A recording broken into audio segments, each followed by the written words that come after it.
Zia stood in the crystalline throne room of the Etherian flagship, his hands bound in energy shackles that hummed with alien technology. The translucent walls pulsed with bioluminescent veins, casting shifting patterns of blue and violet across his weathered face. 3 years as a prisoner of war had carved deep lines around his eyes, but they hadn't dimmed the fire that burned within them. The massive doors at the far end of the chamber dilated with a wet organic sound. Queen Anna entered, her elongated form moving with the fluid grace that had once made his heart race. Her pale blue skin was unmarked by the scars of battle, her large obsidian eyes reflecting no recognition as they settled upon him. The neural crown adorning her head, a living symbiont that granted her species their psychic abilities, pulsed with soft golden light. "Human," she said, her voice carrying the melodic harmonics of her people. "You seem familiar." Zia's breath caught. For a moment, hope flared in his chest like a dying star finding new fuel. But as he searched her expression, he found only curious detachment where once there had been love deeper than the void between stars. "Your Majesty," he replied carefully, forcing his voice to remain steady. "I am Zia Reeves, captain of the UES Defiance." "Captain Reeves." Anna descended the bioorganic steps toward her throne, each footfall echoing in the vast chamber. "Your ship gave us considerable trouble during the Battle of Kepler 442b. 17 of our dreadnoughts destroyed, thousands of my people killed." She settled into the living seat that molded itself to her form. "Tell me, how did you know our fleet movement so precisely?" The question was a blade twisted in an old wound. Zia had known because Anna herself had shared the Etherian battle protocols with him during their secret meetings on the neutral station of Haven's Rest, back when she was merely Princess Anna, second in line to the throne. Back when they had believed love could bridge the gap between species on the brink of war. "Lucky guessing," Zia said. Anna's head tilted, a gesture so achingly familiar that for a moment he was transported back to their first meeting 5 years ago. She had been studying human literature in the station's archive, fascinated by the concept of written language. He had found her there, struggling with the metaphors in ancient earth poetry. "Love is not love which alters when it alteration finds," she had read aloud, her accent making the words sound like music. "What does this mean?"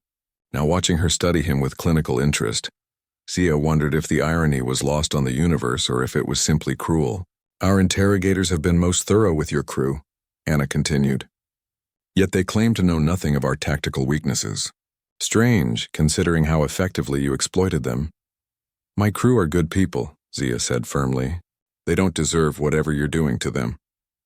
They are prisoners of war and will be treated according to the galactic conventions."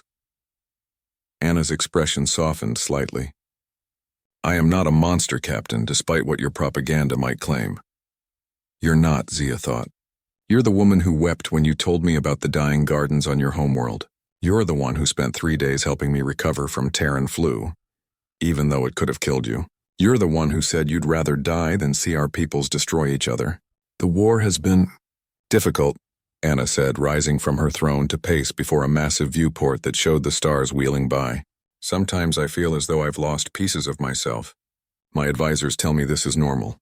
That command requires sacrifices of the spirit as well as the flesh." Zia's jaw clenched. Her advisors. The War Council that had opposed any peaceful resolution, that had demanded she undergo the purging, a procedure that would remove unnecessary emotional attachments and make her a more effective leader. She had refused initially, but after her sister's death in the first human attack, grief and rage had made her vulnerable to their manipulations. "Your Majesty," Zia said carefully, "what do you remember of the time before the war?" Anna paused in her pacing, her black eyes growing distant. "Fragments. Images that feel like dreams. Sometimes I remember a place of books and soft lighting, and a voice reading words that made my heart sing. But the war began 4 years ago, and such peaceful memories seem impossible." "They're not impossible," Zia whispered. She turned to him sharply. "What did you say?" Before he could respond, the chamber doors dilated again. High Inquisitor Vex glided in, his scarred carapace marking him as one of the War Council's most zealous members. "My queen," he said in the harsh clicking of the old tongue, "the human's interrogation is complete. We have learned nothing of value. I recommend immediate execution." "No," Anna said firmly. This one is different. There is something. She looked at Zia again, and for just a moment her neural crown flickered between gold and silver, the color it had been before the purging. Keep him in comfortable quarters. I wish to question him myself. Vex's mandibles clicked with displeasure. Your Majesty, I must protest. Your protest is noted and dismissed, Anna said with royal authority. Leave us. The Inquisitor's compound eyes fixed on Zia with obvious malice before he departed. When they were alone, Anna approached until she stood just beyond his reach. In my dreams, she said softly, there is a garden where impossible flowers bloom under an alien sun, and there is someone there with me, someone whose face I can never quite see. Tell me, Captain, do humans dream of gardens? Zia's throat constricted. The garden she described was real, a biodome on Haven's Rest where they had spent their last day together, surrounded by hybrid flowers that represented the hope of peace between their species. Some do, Your Majesty, he managed. Some dreams are memories waiting to come home. Anna's eyes widened and her neural crown pulsed silver for several heartbeats before fading back to gold. That phrase, I've heard it before. Perhaps in another life, Zia said, pouring all his love and grief into the words. As the guards led him away, Anna remained standing in the starlight, one hand pressed to her temple as fragments of something beautiful and lost struggled to surface from the depths of her wounded mind. The war had taken so much from both their peoples, but perhaps, just perhaps, love could find a way to reclaim what had been stolen.